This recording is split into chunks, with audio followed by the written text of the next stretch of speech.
you may listen to what I have to say, but you're probably even going to listen more to what your friends and colleagues and other people in Harlem Children's Society have to say. And we're going to start with hearing from some current college students. Just a little bit about what's different about college. I am sure all of you have done well in high school and middle school, you wouldn't be here. But let's hear about college. Why don't we start with Vicki? I'm now going to my senior year at Dartmouth. One of the main tips would be to be proactive and build a close relationship with your professor, because the classes tend to be bigger and you just need to be really proactive about it. Now, many of you are interested in scholarships, and there are various ways of getting them. Let's hear from Monique about how she did it. The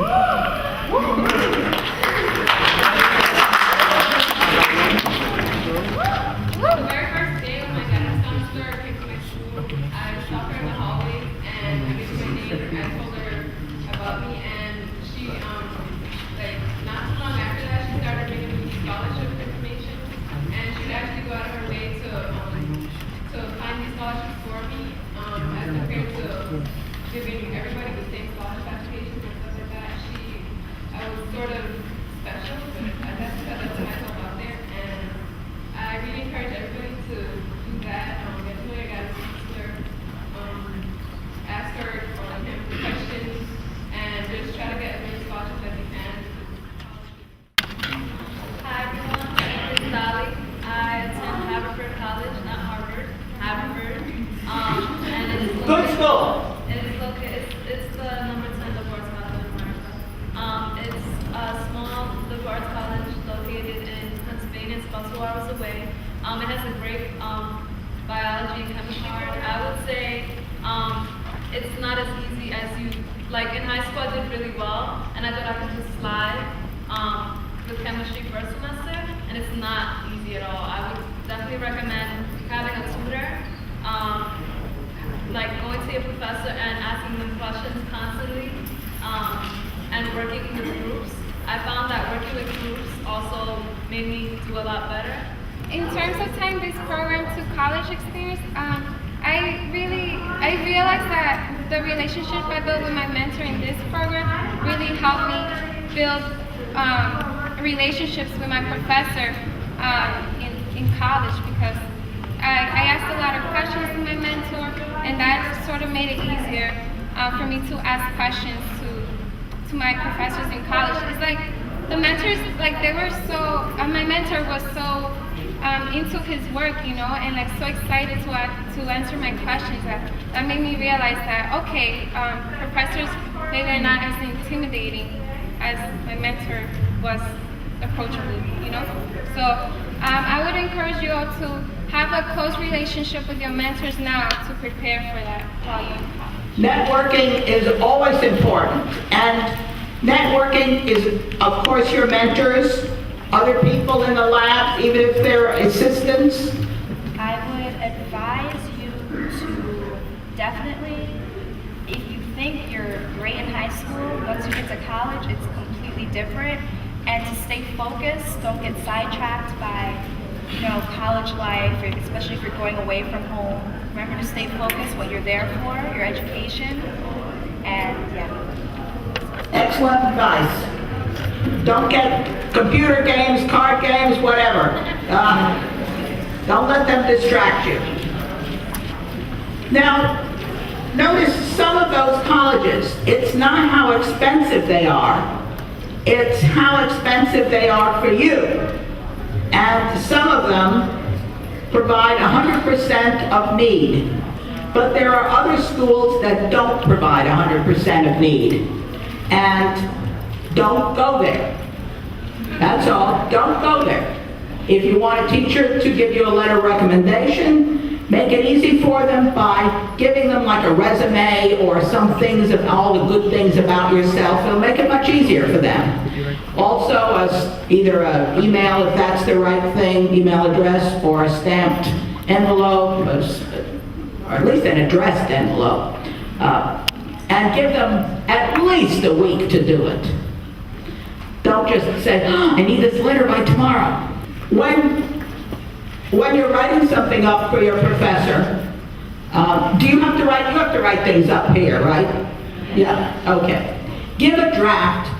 Now, the person who really counts is your professor, is your mentor. Whether it's a professor or not, it's your mentor. Write it the way they want it. And not only that, but when you show them a draft of it for them to read, make sure that at the bottom it's got acknowledgments. In the first draft, it should have acknowledgments of everybody who helped you. You want them to see the acknowledgments. You want them to know that you appreciate the time and trouble they took to help you. You will find the best teachers by networking, talking to your friends. If chemistry is given by several professors, some of them are good, some of them are not so good. Try to get your schedule so you get the good ones, and the way to find that out is to network. When you're applying to schools, I suggest you apply at least to 5 schools, maybe more, and make 2 of them either a city or a state school that you can get into. Your mentors don't have to be assigned to you. You can assign yourself. Talk to people, be helpful, it'll work. If you are in college and for some reason the course is too tough for you, you've tried tutoring, and it looks like you're going to get a D or an F, drop the course. Take it again if you need it, but drop it. Your high school record does not go with you the rest of your life. Your college record does. I mean, we know about George Bush's college record, and so but not all of us have ex-presidents as fathers. So your GPA is important. Maybe it's not important for your character or anything, but it is important for what you will achieve later on in life. I had a list last year, I don't know if you still have it, of the colleges that give you 100% of your need. And I can send it again if you want it. But generally, it's the well-known colleges such as Haverford, Dartmouth, Columbia, Cornell, some of the others. Oh, and one more thing about Cornell. If you are a New York State resident, one of the SUNY campuses is at Cornell. It's in the School of Agriculture and Home Economics. If you want to major in biochemistry, you could go to Cornell, and there is a SUNY, just like Buffalo, Binghamton, or Stony Brook. And as a New York resident, you will not have to pay much. So that's another college, and certainly Cornell has quite a name. You can't major in history or philosophy in there, but you can major in biochemistry and things like that. Okay, that's really what I had to say. I've been very impressed by talking to you and the students I know from the past. All right, that's really what I have to say, except I'd be happy to answer any questions.